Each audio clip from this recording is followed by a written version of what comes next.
It's game time in Denver as the crowd is filing in the Pepsi Center, looking to cheer on the Nuggets.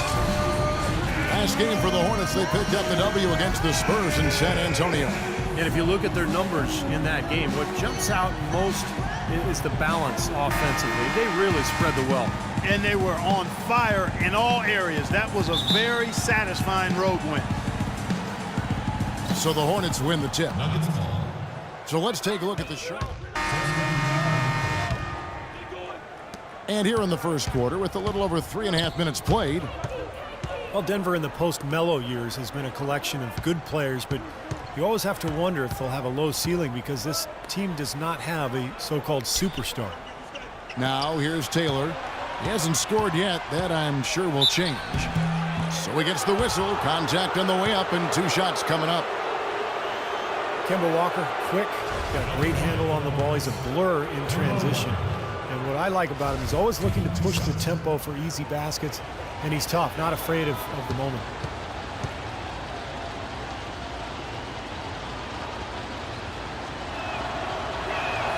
The first one fouled.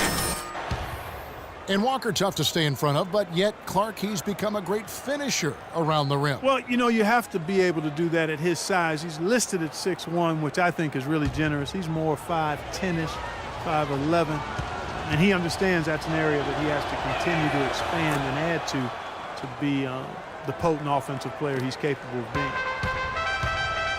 Well, the Bobcats then, now Hornets, might have been a little bit late to the analytics movement, but that's going on in the NBA all over the place, and they're full-time on it now. Yeah, they're all over it. Last season, they had a half dozen of their staff devoted to analytics. With that reverse jam, the fans got a little extra show there. That one definitely had something, you're right, extra on it. That was one of those 3 or 4 plays that you see every night in an NBA game that just leaves you in awe. Darrell Arthur, he's checked in for the Nuggets. Mo Williams is checked in for the Hornets. A moment to check in with Doris Burke. Doris? Well, Brian Shaw gave me a few minutes to catch up with him. We talked about the impact players on these 2 teams, the ones who can take over a game single-handedly. And he told me that Michael Kidd-Gilchrist may already be in that category.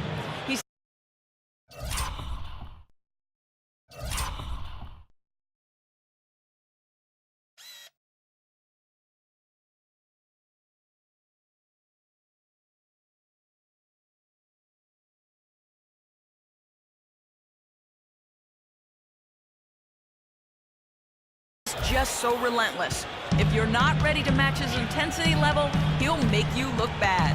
And Kevin, he said if they can limit his impact on the game, that will certainly help. Thanks, Doris. It's stolen by Jefferson. And Kidd-Gilchrist kicks to Green. Off target there, that would have pushed the lead to double digits.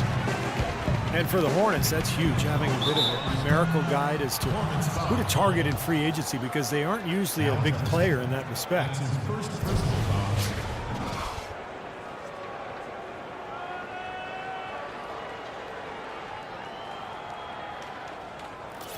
And we know the Hornets definitely aren't as big a player in most free agent markets. That's pretty clear, small market team.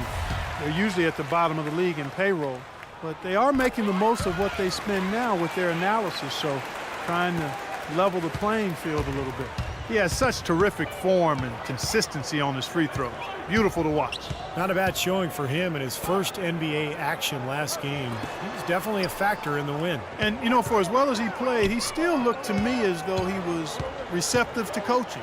I saw him getting tips from a teammate after the game. That's always a good sign. The one they call money, making his mail. The Nuggets trail by 9, down low. Hornets foul call. Mo Williams. That's his first personal foul. The Nuggets have had an off night from the stripe tonight. Randy Foye. 2 shots.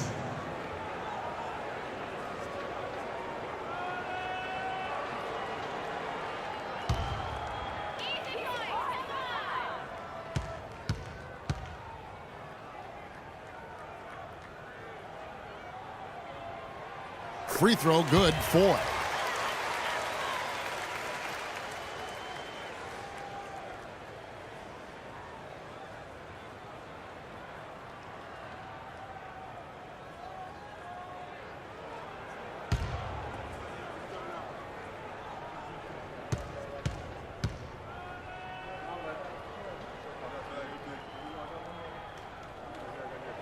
And Foy hits both of them.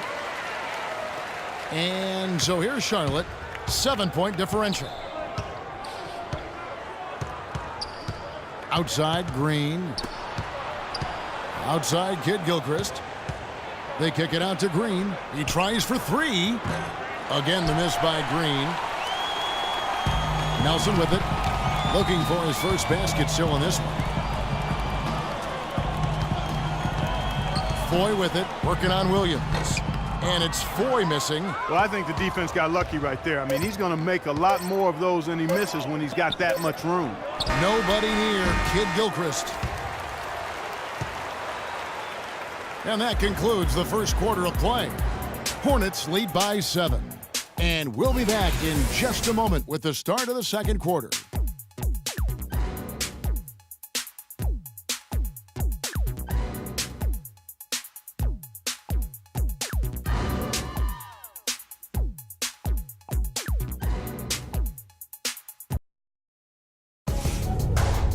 Coming up next Monday, February 2nd, Al Jefferson and the Charlotte Hornets take on John Wall and the Washington Wizards. Big-time hoops coming your way.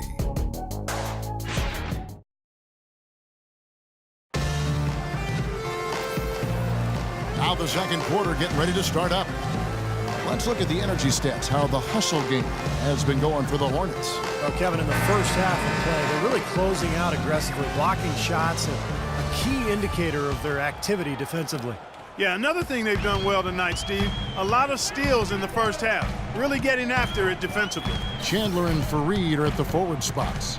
Lawson out there with Harris, and it's Nurkic in at the 5, roaming the paint. That's the group on the floor for Denver. And the first half ends in a close one. Denver on top, up by 3. Well, guys, I'm here with Al.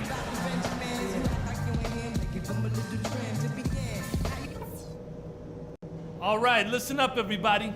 The second half doesn't have to be as close as the first if we pay attention to a couple of things. They look absolutely helpless out there to contain our low-post offense. And the more that continues in the second half, the more beat up and dejected they're going to be. Ball security was probably our high point. Let's continue to keep a tight handle on the ball and not try to thread too many needles with our passes. And let's talk about our pace. We need to start the... Well, both sides have assessed what they need to do over the break. Hornets trail by 7. It's not very often you can say this about the future is looking pretty bright in Charlotte. So often the season ends and you're thinking about the issues you've got to deal with, but right now... Oh, how about that basketball, man? Wow.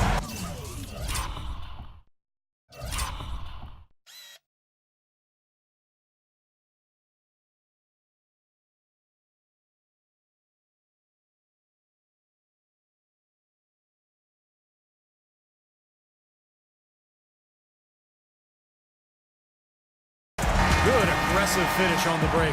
That's as easy at 2 points as you could ask for. Green, he's checked in. Nuggets dancers. Now Green, averaging 10 points per contest. And misses it off the right side of the rim. Well, he's been trying to add that mid-range shot to his arsenal, but it still isn't there. And Chandler, here we go. He gives them a double-digit lead. And now it's an 11-point Denver lead. He's been one of their more reliable options today, guys. I mean, his shooting has led them to this lead. Stevenson left side. Back to Green. Fires the 3. And that one's good. Green's got 6 points. The Nuggets leading by 8. Lawson up top, guarded by Green.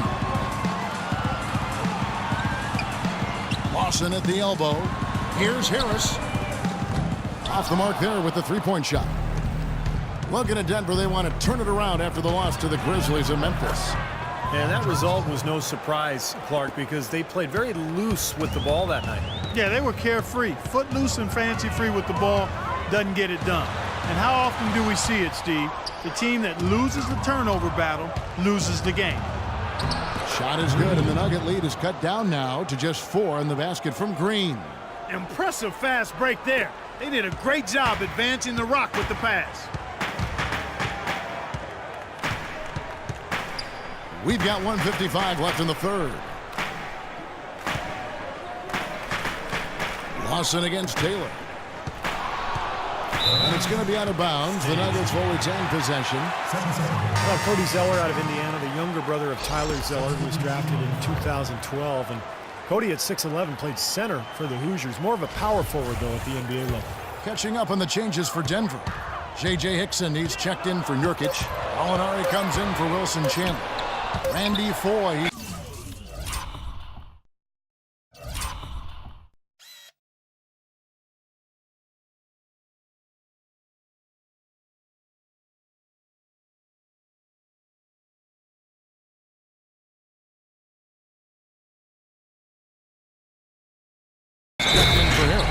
And Jameer Nelson is subbed in for Ty Lawson. Charlotte making a switch here. Roberts checked in. Dialed in from long range. I like it.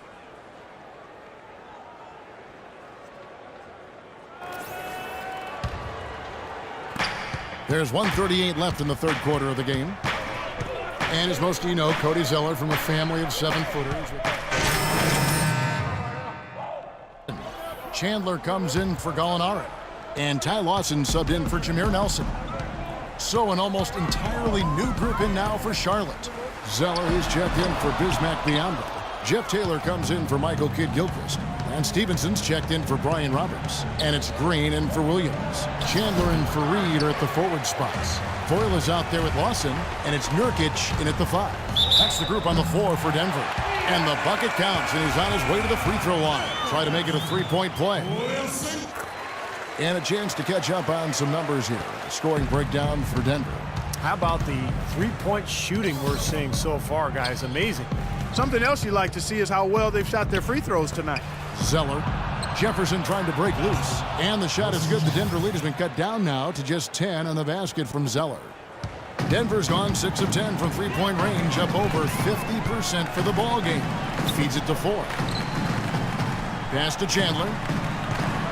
From the baseline. That's good on the jump shot.